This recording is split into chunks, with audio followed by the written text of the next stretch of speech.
The Muses Restaurant, Manhattan. It's a January night when Carlos Vega, real estate magnate worth $200 million, orders the waitress to call the police to arrest a customer who complained about the service. The arrogance in his gaze is palpable as he declares, "Nobody tells me no in my house." But Sofia Morales, 26-year-old waitress with 2 university degrees and the broken dream of opening a restaurant, doesn't lower her gaze. What happens when she leans toward him and whispers something in his ear? Leaves the entire luxury restaurant breathless. A millionaire who believes he owns the world is about to discover there are things money cannot buy. What city are you watching this video from and what time is it? By the way, if you're enjoying my videos, I'd be so happy if you could subscribe to my channel and like this video. Carlos Vega owned New York City piece by piece, building after building, like a giant monopoly where he had bought all the properties. At 40 years old, his real estate empire was worth $200 million, and it kept growing every day. Glass towers in the financial district, historic mansions on the Upper East Side, luxury apartments in Soho. His signature was imprinted on half the city, but his most precious kingdom was the Muses, the Michelin-starred restaurant he had acquired 3 years earlier in the heart of Midtown, not for culinary passion, but to own another symbol of his power. A place where New York's rich came to see and be seen, where a dinner cost what an average salary and where Carlos could sit at his fixed table like an emperor on his throne. That January night, the restaurant shone like a jewel. Waterford crystal chandeliers hung from the frescoed ceiling. Irish linen tablecloths covered Carrara marble tables. Antique silverware reflected the soft light of candles. Every detail screamed luxury. Every element had been chosen to impress and intimidate. Carlos sat at his corner table, the one with a panoramic view of the hall, dressed in a $5,000 Armani suit that fit him like a second skin. His dark eyes scrutinized the hall with the expression of someone who owns everything he sees. Bankers, industrialists, TV stars, all came to pay him homage. All sought his favor. All knew Carlos Vega was a man who should not be contradicted. His arrogance was as legendary as his wealth. He didn't accept refusals, didn't tolerate objections, couldn't stand anyone questioning his authority. "Nobody tells me no" was his motto, repeated so often it had become the trademark of his toxic personality. But that night, while savoring a $1,000 bottle of Napa Valley Reserve, Carlos was about to meet the first person in his life who would tell him no. And it wouldn't be another millionaire, nor an influential politician, nor a media mogul. It would be Sofia Morales, the waitress who had served at his tables for 2 years, remaining completely invisible to his eyes. Sofia was 26 years old and had 2 university degrees, one in business administration from NYU, and another in culinary sciences from the Culinary Institute of America. Her dream was to open a small family restaurant, a place where food was made with love and where people felt at home. But dreams cost dearly, and bank loans were difficult to get for a young woman without collateral. So Sofia served tables for $7 an hour, smiling at customers who spent on one dinner what she earned in 3 months. She wore the black uniform with white apron, kept her hair gathered in an impeccable bun, and moved between tables with the silent grace of someone who knows they're invisible. But Sofia observed everything. She saw how the rich treated the poor, how power corrupted the soul, how arrogance grew proportionally to the bank account. And Carlos Vega was the perfect example of everything she despised. A man who believed money gave him the right to trample others' dignity. The night that would change everything began like the others. Carlos sat at his table surrounded by flatterers who hung on his every word. He had just closed a $50 million deal for a skyscraper in Hudson Yards and felt invincible. But invincibility, Sofia knew, was often the prelude to the fall. Destiny arrived in the form of an unsatisfied customer who dared complain about undercooked fish, a minimal error, easily solvable, that in any other restaurant would have been handled with a simple plate change. But Carlos Vega didn't tolerate anyone criticizing his property, and what he did next would trigger a reaction he hadn't foreseen. The unsatisfied customer was an elegant man about 50 years old who had ordered a sea bass in salt crust. When the fish arrived at the table, the cooking wasn't perfect. The flesh was still translucent in the center. A mistake that happens, an easily solvable problem. The man discreetly called Sofia and politely pointed out the problem. He didn't raise his voice, didn't make a scene, simply asked that the dish be cooked better. Sofia nodded understandingly and headed toward the kitchen to speak with the chef. But Carlos Vega had observed the entire scene from his table. His eyes had narrowed, seeing the customer signal Sofia. And when she had approached to hear the complaint, Carlos's face had darkened like a storm cloud. No one dared criticize the Muses. No one dared question the quality of his restaurant, and, above all, no one dared ruin the atmosphere of his perfect night with banal complaints. Carlos stood up from the table with abrupt movements, his face reddened by anger and wine. His guests looked at him worried, sensing in the air the storm that was about to unleash. With determined steps, he crossed the hall, each step resonating on the parquet like a war drum. He arrived at the man's table just as Sofia returned from the kitchen with the chef's apologies and assurance that the dish would be remade immediately. But Carlos had no intention of letting the situation resolve with diplomacy. He stopped beside the table, towering over the seated man with all his height and intimidating presence. His voice, when he spoke, was so loaded with contempt that all surrounding tables fell silent to listen. The conversation that followed was a crescendo of arrogance. Carlos introduced himself as the owner and accused the man of commercial defamation for a simple observation about the fish's cooking. The man tried to explain politely there was no offensive intention, but Carlos was already out of control. The escalation reached its peak when Carlos, accustomed to being obeyed without discussion, couldn't conceive that someone would permit themselves to criticize his property. His mind, clouded by ego and wine, interpreted a legitimate complaint as a personal attack on his prestige. It was then he ordered Sofia to call the police to have the customer arrested for disturbing the peace and defamation. The absurdity of the request was evident to everyone. Calling the police for undercooked fish bordered on ridiculous. Sofia remained motionless, the remade dish still in hand, her eyes going from Carlos to the confused customer. The entire hall was now silent, witnessing this surreal scene of gratuitous arrogance. Carlos, seeing Sofia's hesitation, raised his voice even more, ordering her to call the police immediately. His tone admitted no reply. It was the tone of someone accustomed to being obeyed without discussion. It was in that moment that Sofia made the decision that would change everything. She delicately placed the dish on the table, straightened her back, and for the first time in 2 years, looked Carlos Vega directly in the eyes. "No," she said with a calm but firm voice. The word fell in the hall's silence like a bomb. Carlos froze, convinced he had heard wrong. Nobody, in 40 years of life, had told him no so directly, so publicly, so definitively. His voice, when he managed to speak, was a dangerous whisper that revealed disbelief at a rebellion he had never experienced before. Sofia took a step forward, approaching Carlos until she was inches from his face. What she whispered in his ear only he heard, but the effect was devastating. Carlos's face paled, his eyes opened wide, and for the first time in his life, the most arrogant man in New York was left speechless. Sofia leaned slightly toward Carlos, close enough that only he could hear her words, but visible enough that the entire hall could see the scene.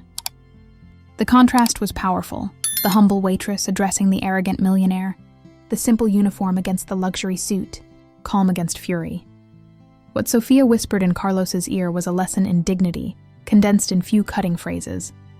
She explained he could own the restaurant, but not the people. That money didn't buy the right to humiliate an innocent customer, that she was a free person and didn't execute unjust orders. The words hit Carlos like icy slaps. No one in his adult life had ever spoken to him with that combination of respect and absolute firmness. They hadn't been words of shouted defiance or dramatic rebellion. They had been pronounced with the silent dignity of someone who knows their own value, regardless of bank account. Carlos stepped back, his face going from the red of anger to the white of shock. His mind, accustomed to calculating gains and losses, couldn't process what was happening. A waitress had just stood up to him in front of a hall full of witnesses.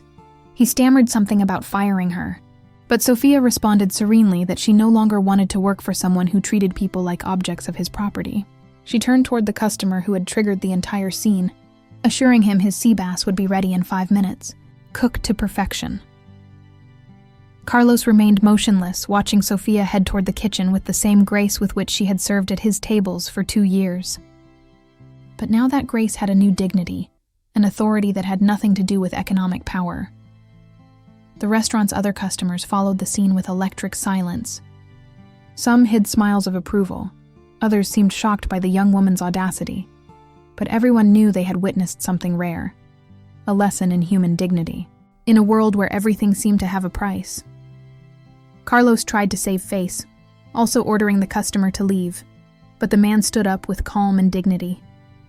Before leaving, he stopped to say he had eaten in the best restaurants in the world, but had never seen an owner behave so rudely. His final words resonated in the hall like a sentence. That girl was worth more than all of Carlos's millions together. Sofia reappeared from the kitchen with the perfectly cooked sea bass, but the customer had left. She smiled and offered to serve the chef's specialty to the other tables, transforming a moment of tension into an opportunity for service, demonstrating that true professionalism had nothing to do with submission. Carlos, completely bewildered, returned staggering to his table. His guests looked at him with expressions ranging from embarrassment to curiosity. The man who had always dominated every situation had just been humiliated by a 26-year-old waitress. Are you enjoying this story? Leave a like and subscribe to the channel. Now let's continue with the video. But the night hadn't ended. Sofia still had something to say, and what she would do in the following minutes would leave an indelible mark on everyone present's memory. Sofia finished her shift with impeccable professionalism, serving the other tables as if nothing had happened. But each of her gestures was different. She walked with her head higher, smiled more warmly. She spoke with customers with new confidence. It was as if defying Carlos Vega had freed her from invisible chains she didn't even know she wore. Carlos, from his table, couldn't stop watching her. The initial anger was giving way to something more complex. A deep confusion about who this woman really was, who had worked for him for 2 years, remaining completely invisible. When the restaurant began to empty, Sofia approached Carlos's table for the last time. His guests had left, leaving him alone with his thoughts and wounded pride. Sofia began to speak with respectful but firm voice, telling Carlos the truth about how she saw him. She explained that in 2 years of work he had never known her name, never asked how she was, if she had family or dreams. For him, she had been invisible, a uniformed ghost who filled glasses and carried plates. But she had observed him. She had seen how he treated people he considered inferior. She had seen his arrogance grow day by day. That night, she had seen a man so rich in money and so poor in humanity that he couldn't even tolerate a polite criticism of a poorly cooked dish. Sofia's words were precise as scalpels. They cut without shouting, wounded without violence. Carlos felt naked, exposed, seen for what he really was. Sofia continued explaining Carlos believed money gave him the right to own people, but he was wrong. Money had bought him the restaurant, expensive clothes, the false respect of those who needed his money, but it hadn't bought him the right to trample human dignity. Then came the phrase that broke something inside Carlos. Sofia told him the difference between them was that he had everything money could buy, but she had something he would never have: self-respect. Carlos felt something collapse inside him. It wasn't anger, it wasn't frustration, it was something deeper, the painful recognition of a truth he had spent 40 years denying.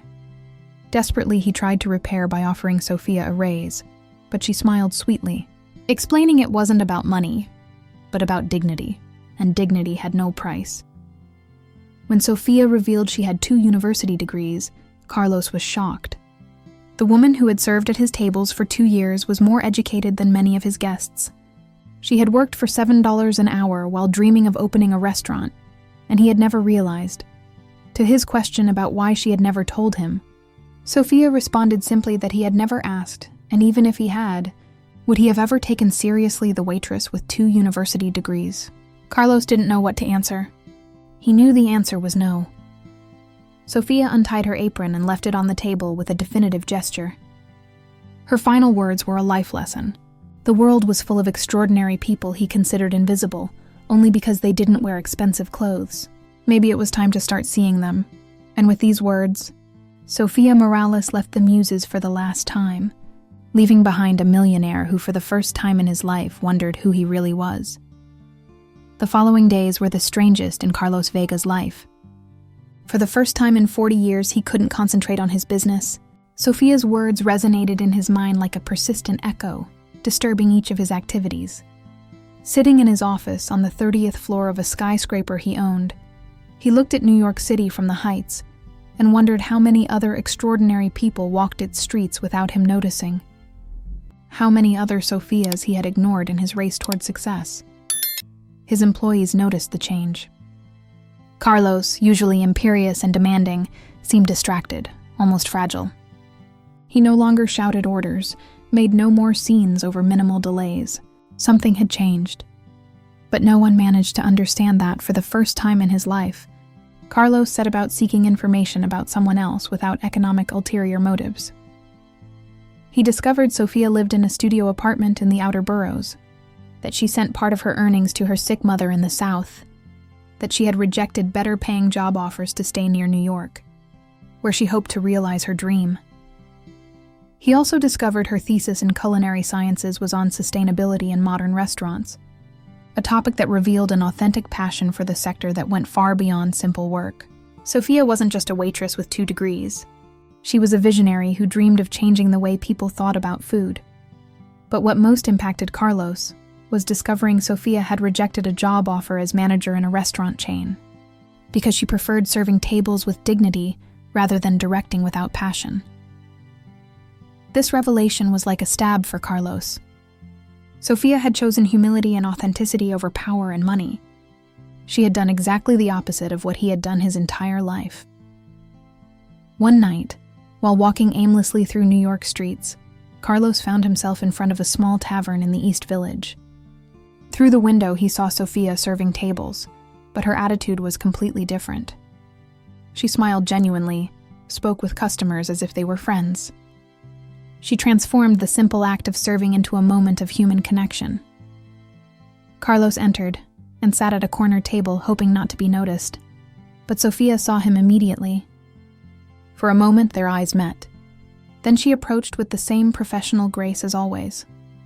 Carlos told her he wanted to talk with her, and when she responded she was on duty, but could recommend dishes, he ordered something at random.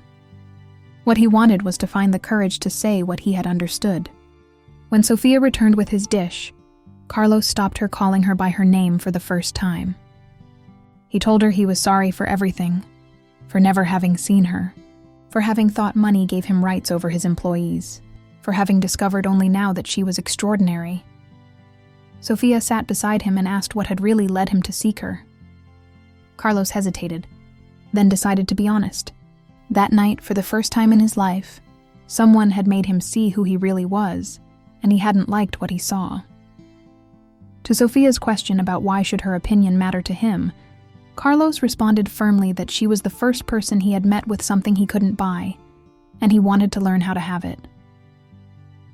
6 months after that conversation in the small tavern, both their lives had changed in unexpected ways. Carlos had initiated a process of personal transformation that was leading him to completely revise his priorities and values. The Muses remained his, but now he managed it in a completely different way. He had introduced fair wages for all employees, health benefits, training programs. He had transformed the restaurant from a symbol of arrogance into a model of ethical management. But the most significant change was personal. Carlos had started seeing the people who worked for him, knowing their names, their stories, their dreams. He had discovered his driver dreamed of opening a driving school, that his secretary wrote poetry in her free time, that the doorman of his building painted extraordinary paintings. Sofia, for her part, had received a proposal that had changed her life. Carlos had offered her to become his partner in managing the Muses, not as an employee, but as an equal partner. He had proposed transforming the restaurant according to her vision of sustainability and authenticity. Initially, Sofia had refused suspecting Carlos's motivations, but when he showed her contracts giving her 50% ownership of the restaurant without any investment on her part, she understood the proposal was sincere. Carlos had explained he had understood true success isn't measured in what you own, but in what you give. And she could give that place the soul it had never managed to have. The transformation of the Muses under Carlos and Sofia's joint direction became legendary. The restaurant maintained its elegance, but acquired a human warmth it hadn't had before. The menu became sustainable, suppliers local, the atmosphere welcoming without losing refinement. But above all, it became a place where human dignity was respected at all levels. Waiters were treated as professionals, customers as welcome guests, food as an expression of art and passion. 1 year later, the Muses received its second Michelin star, this time not for the ostentation of luxury, but for the authentic excellence of the culinary and human experience. During the celebration night, Carlos stood up to give a speech in front of journalists, gastronomic critics, and high society personalities. He said that star didn't belong to him, but to Sofia Morales, who had the courage to say no to an arrogant man and teach him that true success can't be bought with money. He turned to Sofia and added that a year ago, she had told him dignity has no price. Now he wanted to add that dignity is the only true capital worth accumulating. The applause that followed was the longest and most sincere the Muses had ever heard. But for Sofia and Carlos, true success wasn't in Michelin stars or applause. It was in the mutual respect they had built, in the authentic transformation they had lived, in the demonstration that even people can change when they meet someone willing to see them for what they could become. Sofia had learned that sometimes it's worth risking everything for one's principles. Carlos had learned that nobody tells me no is a phrase only fools pronounce, because the best people in life are precisely those who have the courage to tell you no when you're wrong, and the wisdom to tell you yes when you deserve a second chance. The restaurant became a symbol of how business can be done with ethics and humanity, but above all, it became living proof that when arrogance meets humility and humility has the courage to raise its voice, they can make something beautiful. The humble waitress had given the arrogant millionaire the most precious lesson of his life, that true power isn't in dominating others, but in bringing out the best in them. If this story has touched your heart, leave a like, share in the comments. Have you had to say no to someone more powerful than you? Do you believe people can really change? Subscribe and activate the bell for other stories that demonstrate how courage and dignity can change everything. Remember, Sofia demonstrated that no one can buy us if we don't sell ourselves. Sometimes the most important lesson comes from the person you least expect.